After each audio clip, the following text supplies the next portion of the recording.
welcome to My Brain is a Wonderland, a podcast for neurodivergent women and the people who love them. Welcome back. I'm so glad you're here for another episode of My Brain is a Wonderland.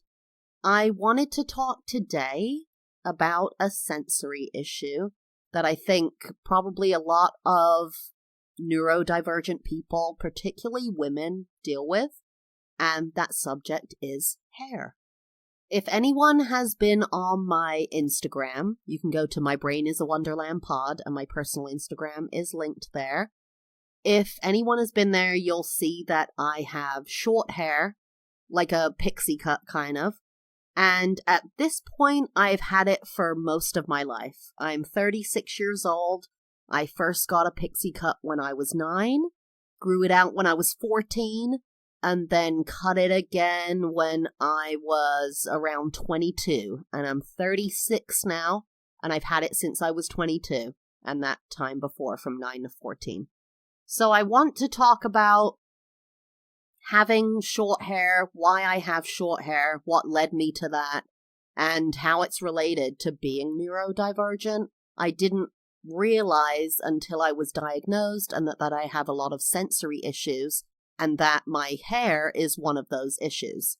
I actually thought that I was being, and I was at the time and still were a little bit, but thought I was being this huge feminist having short hair. And I am a huge feminist, but really what it was, the real drive behind it, was my sensory issues. So, growing up, I was raised by a single mom. My dad died when I was 4 years old, and my mom always wanted me to be kind of girly. I think she wasn't particularly. She had short hair, but she wanted me to be girly. She tried to get my ears pierced when I was a baby. My father, who was a Catholic, said no. I had long hair growing up and wore dresses and stuff. So I would have my really long hair, you know, the kind that's past your shoulders. It was grown from a baby, I think, and had very long hair as a child. And it was kind of an ordeal to have long hair. I grew up in the UK, so, you know, it would get braided in the winter and wet, and it would still be wet like a day later when we would take the braid out, a day or two, because it was so freaking cold. But basically what would happen is my mom would, you know, brush my hair, and there would be knots in my hair. And I would just be a mess. I mean, screaming, crying, reacting really badly to having my hair brushed. And, you know, my mom, this isn't something I actually remember because I was so young, but my mom, I guess, would be shouting at me, you know, do you want long hair? You know, in this kind of way that's, if you want long hair, I have to brush it. And I would scream, you know, no, I don't want long hair. I don't give a flying bleh. You know, I didn't care. It bothered me. I didn't enjoy having long hair. The brushing was just insufferable. And that was my childhood with my hair. So around age 7 to 8, I want to say, we started going to a swimming pool with school. So I didn't have a swimming pool in my elementary school, but we would go to a local swimming place. And during the day, on the coach, a bus, and during the day, and we would get swimming lessons. And I went to these swimming lessons with my entire class, and what ended up happening is all the boys could just swim freely, but all the girls had to wear swimming caps. You know, those horrible rubberized hell caps. I mean, they just feel awful. Like, you know, an octopus is squeezing my brain out of my nose or something. I mean, I hated them. And so I asked when I was 7 or 8, how come the boys don't have to wear them, but the girls have to wear them? This is horrible. And, like, you had to put talcum powder on and rubberize it to your brain. It was just horrible. And someone said, I don't know who it was, my mom, teacher, whoever, said, the reason you have to wear it and the boys don't is that the boys have short hair. Well, let me tell you, that was it. I'm done. I was done. I'm sorry. The reason they don't have to wear this horrible thing is because they have short hair. Then cut my hair off, please. Like, get it gone. Get it done. I don't need long hair. There's no reason for me to have it. So I'm guessing, like I said, this was 7 to 8 years old. And at 9 years old, I did end up having it completely cut off. So what happened is around this time, from age 4 or 5, I was obsessed with an Australian soap opera. Any English people listening, probably Australian too, could guess at one of two of them, and the soap opera was Neighbours. And Neighbours, I'm not sure if I've spoken about this before. I did during my accent episode, because I took on an Australian accent. So Neighbours is an Australian soap opera that was played twice a day for decades. It's still going, I think, but it's about to end. They're about to close it out. And a bunch of Australian celebrities came out of this show. And so on that show was a character. Her name was Danny.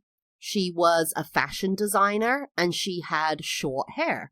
This kind of 90s, 80s short hair, which was buzzed in the back and then long in the front, kind of. And I was obsessed with her, obsessed with Neighbours. So at the age of 9, I said, I want to get my hair cut short like Danny.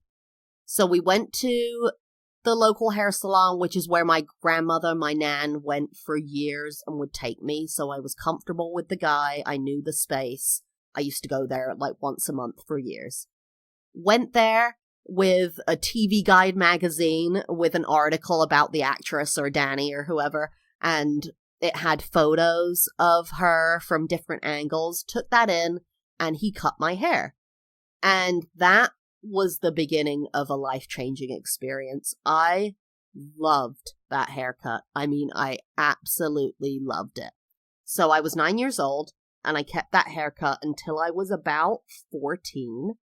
I was in high school at the time, and during one summer, I decided that I was going to grow my hair out because I was kind of wanting to attract the opposite sex, unfortunately. I hate to say that that's the reason, but that really was what it was.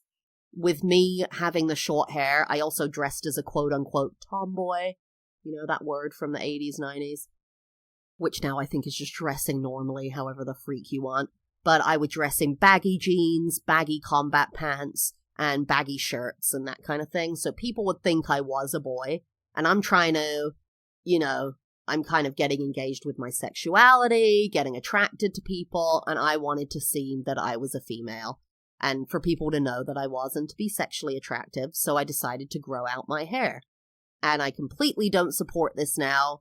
I have short hair now, and I think it is the hottest thing. I think it's super cute. I love it. I'd never change it. But that's how I saw myself back then, and it's kind of sad to think now that that is what I thought of myself. So over the summer, I started growing it.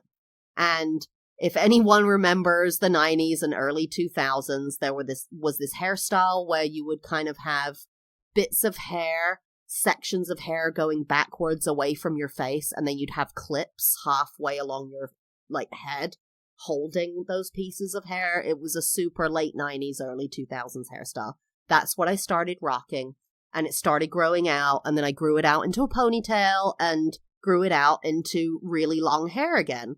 And from age around, it took a couple of years to fully grow it out. From age around 16 to 22, I had really long curly hair. I have curly hair.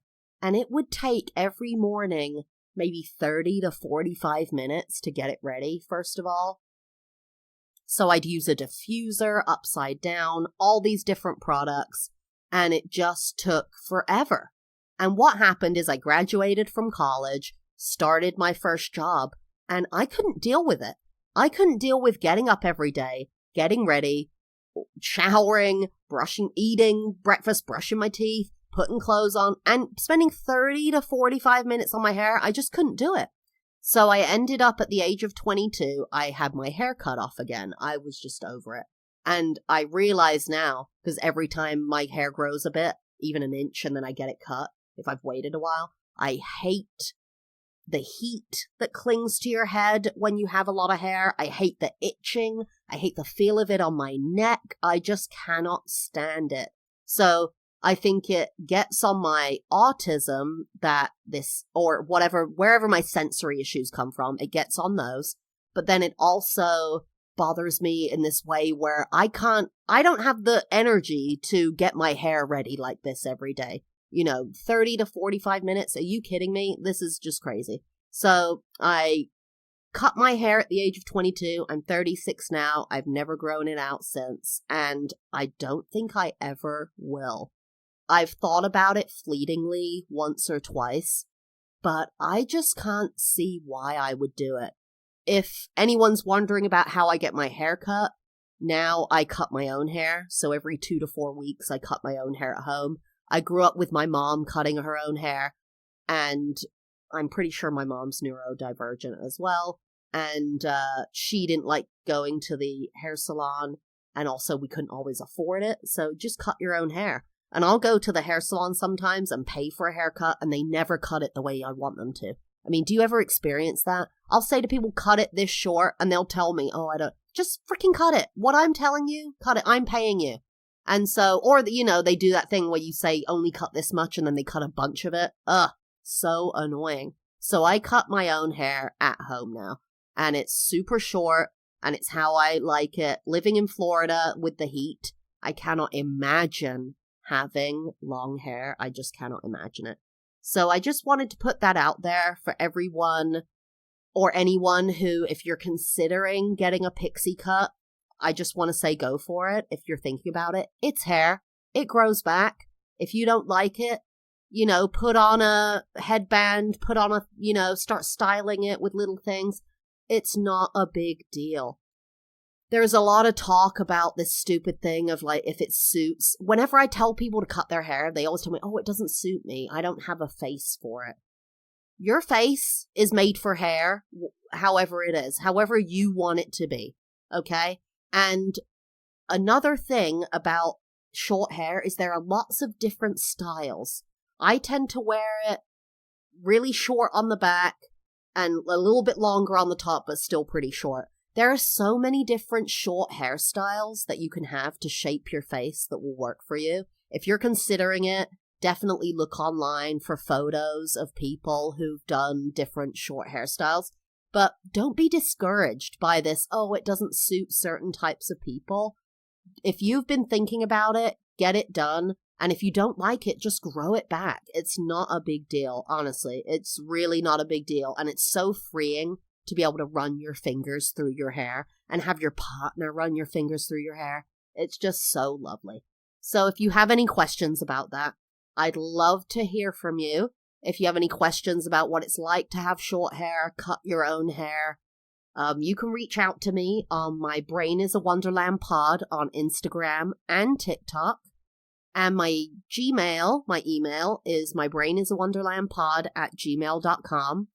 And if you are liking what you're hearing, if you are enjoying what I'm saying, please go to wherever you're listening to your podcasts and leave a review. I'd love the feedback. I'd love that interaction with you. However you want to reach out, please do. And I'll see you next time on my Brain is a Wonderland pod. Have a great rest of your day. Bye-bye.